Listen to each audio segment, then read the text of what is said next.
RTL Matin. Vincent Parisot jusqu'à 9h30. Il est 8h moins 10, donc ce matin, Jean-Michel Apathy, vous êtes avec la présidente du Front National, candidate à l'élection présidentielle. Bonjour Marine Le Pen. Bonjour. Les sénateurs examineront tout à l'heure une proposition de loi de la nouvelle majorité socialiste au Sénat, accordant le droit de vote pour les élections locales aux étrangers en situation régulière et présents sur le territoire français depuis plusieurs années. Vous êtes contre ce droit de vote aux étrangers lors des élections locales, Marine Le Pen, et vous manifesterez tout à l'heure votre opposition devant le Sénat. Quel est le principal argument qui vous fait prendre cette position? Parce que je considère que le droit de vote est intimement et indissolublement lié à la nationalité. C'est le dernier droit, d'ailleurs, spécifique qui reste aux Français. Par conséquent, je me battrai effectivement pour que le droit de vote reste réservé aux citoyens français. Mais je vais aller manifester... Il n'y a pas de majorité pour voter la réforme, donc... Oui, non, mais il y a deux éléments. Oui, mais il y a un aspect symbolique. Vous avez raison. Mais il y a un aspect symbolique très intéressant.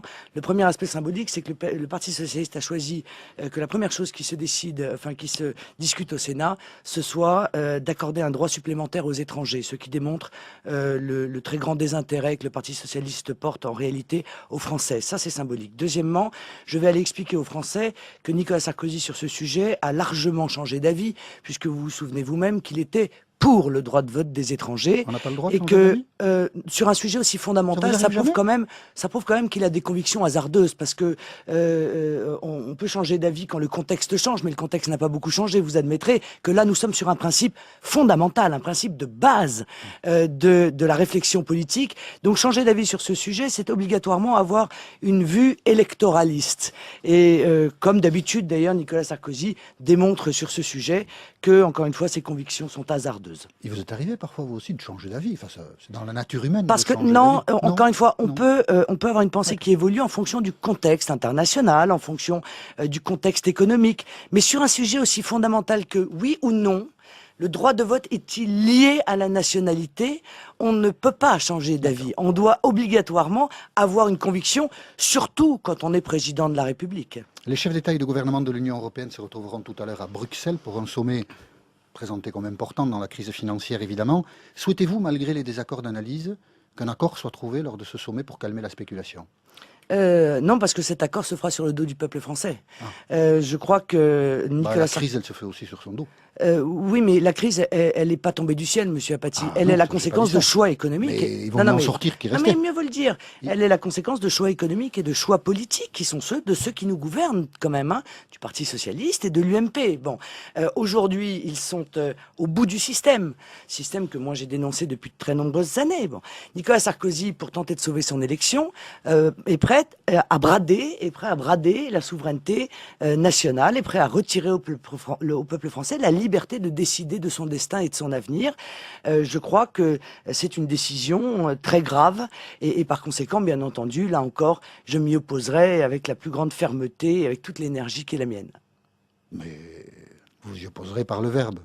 Mais je m'y opposerai par le verbe, sauf, monsieur Apathy, si les Français s'y opposent aussi. Bien que je sais que la dernière fois qu'ils ont dit non, on a dit oui à leur place. Mais espérons tout de même que ce scandale antidémocratique ne se reproduise pas tous les 5 ans. Il vaut mieux sortir de la crise qui est restée, nous sommes d'accord. Mais nous ne sortirons pas de la crise, monsieur Apathy. Il n'y a pas un Français qui vit, monsieur Apathy, il n'y a pas un Français qui vit dans la vie réelle. Il y a zéro solution. Dans la France réelle, qui croit qu'on peut sortir de la situation de surendettement et de la spirale dans laquelle nous ont plongé nos dirigeants. Qu'est-ce qu'il faut faire?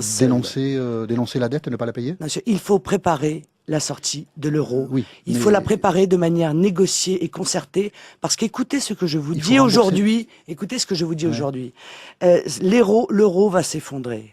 Et parce qu'on n'aura pas préparé la sortie de l'euro, écoutez-moi, parce qu'on n'aura pas préparé la sortie de l'euro, ça va être le chaos économique et social. Alors, ceux qui n'auront pas préparé la sortie de l'euro porteront la responsabilité très lourde de la situation dramatique dans laquelle ils plongeront les Français demain. Après le discours du président de la République à Toulon la semaine dernière, vous avez dit « il n'aime pas la France ». Oui. C'est un argument curieux dans le débat politique, parce que Il doit y avoir 1000 façons d'aimer la France quand on est français. Oui, c'est vrai. Il y en Je a sais pas que dans le qu'une. débat politique, on parle beaucoup Ou de il n'y a que la comptabilité, vôtre. on parle pas beaucoup d'amour, et c'est bien dommage. Pourtant, parce que C'est pas ma c'est le question. levier principal Elle de n'est pas- l'action politique, l'amour. Vous voyez, celui qu'on question porte n'est à pas son com- pays ma question n'est et pas celui qu'on comptable. porte à son peuple. Il n'y a Oui, qu'une je façon crois. d'aimer la France, c'est la vôtre. Je crois qu'il n'aime pas la France. Il Oui. n'y a qu'une façon d'aimer la France, Non. c'est la vôtre. Oui, enfin, ça, c'est ce que disent les gens, c'est ce que disent les maris qui frappent leurs femmes, qu'il y a plusieurs façons d'aimer. Moi, en l'occurrence, C'est un je ne le curieux crois pas. argument, tiens. Voilà, je pense qu'il y a une façon d'aimer, c'est faire le bien de celui qu'on aime.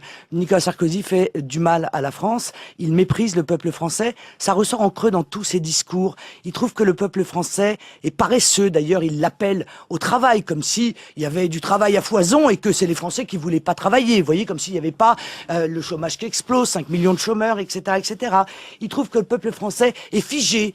Il le trouve... C'est votre oui, oui. interprétation, parce qu'il l'a jamais traité ni de pas du tout. paresseux, Il ni le de trouve figé. peureux. D'ailleurs, il dit la Il l'a France a jamais dit non peur. plus, c'est votre Mais la France interprétation. la France n'est pas peureuse. La France est lucide. C'est lui qui ne l'est pas lucide. Vous avez évoqué, toujours dans ce même discours, en réponse au discours de Toulon du président, une collaboration avec ses maîtres, les marchés et les banques. Oui. Il- Oui, je crois il que est tous un les traître à la dirigeants. patrie Je crois que s'il tous les dirigeants. collabore avec Je crois que tous les les dirigeants. marchés et les banques. Je crois que tous les dirigeants politiques actuels de l'Europe se sont soumis aux marchés qui sont devenus leurs maîtres, oui, je le crois. Et puis quand ils ne voulaient pas se soumettre, eh bien c'est simple, on les a changés, on a mis des employés de Goldman Sachs. C'est de Ça a la- été le cas en Italie, ça a été le cas en Grèce, ça a été le cas à la tête de la BCE. Quand il y a des dirigeants qui font mine de ne pas obéir aux marchés et aux banques, eh bien on les change, faisant fi, là encore, du processus démocratique, C'est de la et on met traîtrise. des employés de banque. C'est de la traîtrise. Ses maîtres, les marchés et les banques. Je crois que brader son pays à des intérêts financiers des banques et des marchés, c'est une forme de traîtrise, oui, oui, incontestablement, mais il n'est pas le seul. Hein. Il y en a beaucoup qui sont prêts à faire ça pour sauver leur poste. Les idées du Front National progressent difficilement. Oh, j'ai pas le sentiment, monsieur Apathy. Alors la preuve La preuve Peut-être vous Vous me devriez... permettez d'évoquer Oui, la preuve dites-moi. La Gilbert Collard, qui préside votre comité de soutien et qui a déclaré le 28 novembre dernier sur France 2, on peut rejoindre Marine Le Pen sans pour autant épouser les idées du Front National, parce qu'il n'est pas d'accord avec les idées du Front National. Et il Non, vous soutient. c'est Parce quand qu'il n'a même pas envie curieux, de hein. rentrer dans...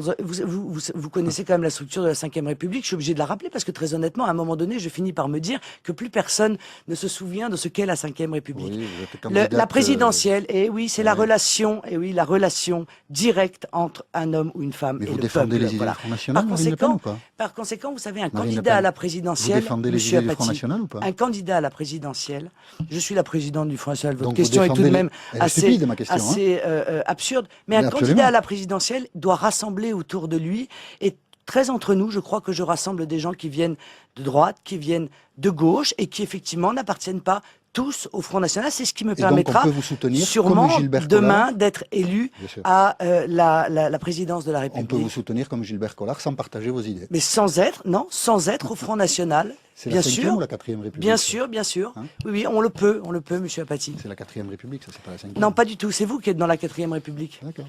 Alors Marine Le Pen qui est dans la 5e et moi dans la 4e. Mais on était ensemble ce matin sur RTL. Moi, ce que je sais, c'est que demain, vous serez encore là sur RTL et que vous aurez comme invité Thierry Mariani, le ministre des Transports, qui reviendra d'ailleurs à 8h30 dialoguer avec les auditeurs et que ce sera le début d'une longue séquence qui va durer tout le week-end jusqu'à lundi matin pour aider les auditeurs d'RTL à passer ce cap très compliqué du changement d'horaire à la SNCF. Mais on aura l'occasion d'en reparler. Merci Madame Le Pen. À bientôt.